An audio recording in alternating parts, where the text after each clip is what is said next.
So I said, well, my God. You mean you can lie and force war, rape the treasuries, cause over 3,000 young lives to be lost and over 20,000 wounded? And that's not a high crime? My God.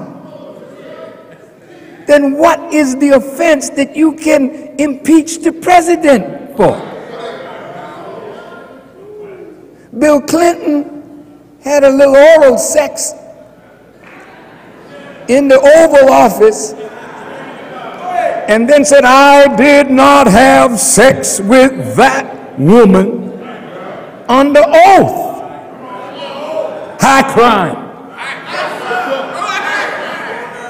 He did it in the Oval Office. High crime.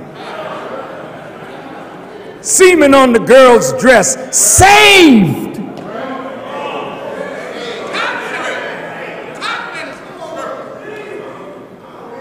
High crime.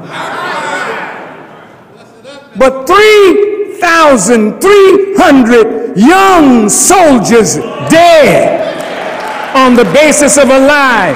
Thousands more with their legs blown off, their arms blown off, their faces distorted and destroyed. But that's not a high crime. So I took the article that was sent to me about all the lying presidents.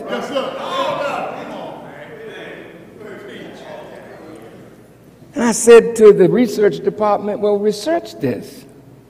See if there's any truth to it.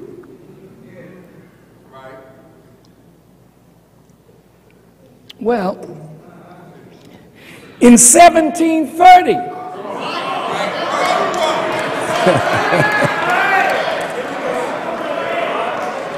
150 white men started the Revolutionary War when they dressed up like Indians, blackened their faces with burnt cork, and threw more than 15 tons of British tea into the Boston Harbor. They dressed this way to have the British believe that the Indians and the blacks had done the crime, but that was like a germ that started insurgencies that led to the midnight ride of Paul Revere and a black man dying in Boston for freedom that we yet don't have on the basis of a lie. In 1846,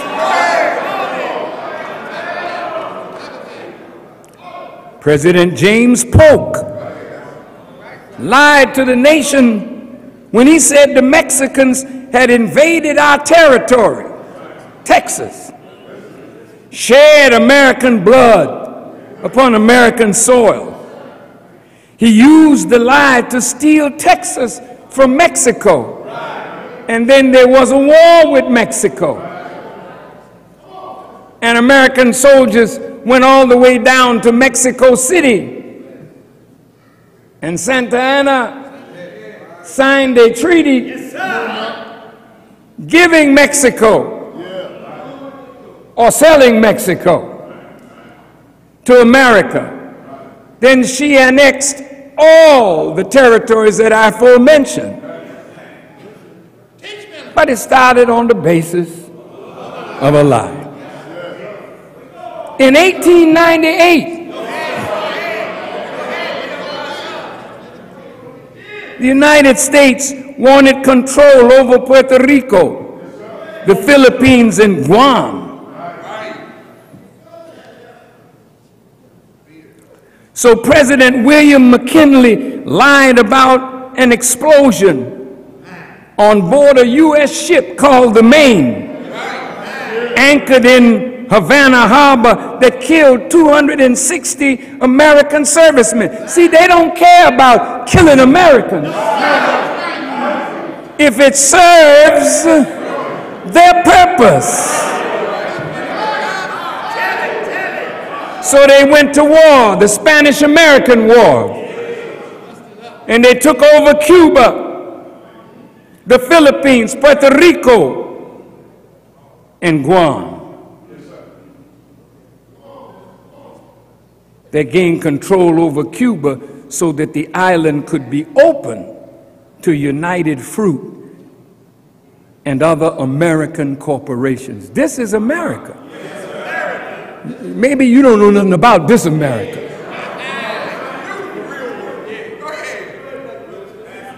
But you sitting up in it.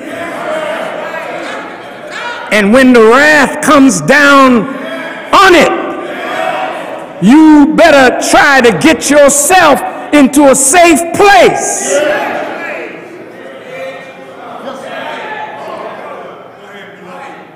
President Wilson in 1914 lied about the reasons for entering the First World War, saying it was a war to make the world safe for democracy, when it was really a war to divide up the African continent for the colonial powers. In 1945, Harry Truman lied when he said the atomic bomb was dropped on Hiroshima because it was a military target, even though the major cities were already burned and leveled. At least 200,000 men, women, and children were killed at Hiroshima and Nagasaki. Vietnam. All the presidents lied about Vietnam. John Kennedy lied about the extent of U.S. involvement. President Johnson lied about the Gulf of Tonkin incident. President Nixon about the secret bombing of Cambodia. They all claimed the war was to keep South Vietnam free of communists, but they really wanted to keep South Vietnam as an American outpost at the edge of the Asian continent. Lyndon Johnson claimed that North Vietnam launched an unprovoked attack against a U.S. destroyer in the Gulf of Tonkin. The U.S. press and the Congress backed him up, and they used it to escalate the war in Vietnam, and 500,000 American soldiers were sent into that area of war. In 1969,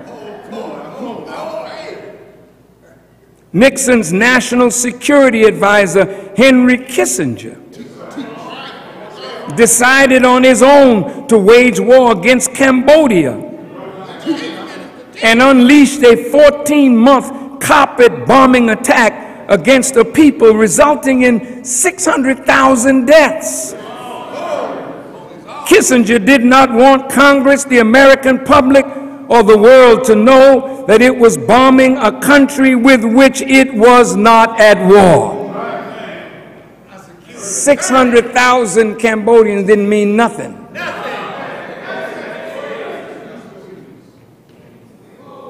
In Grenada, in the Caribbean, 1983, Ronald Reagan lied about the invasion of Grenada, claiming that it was a threat to the United States, a little island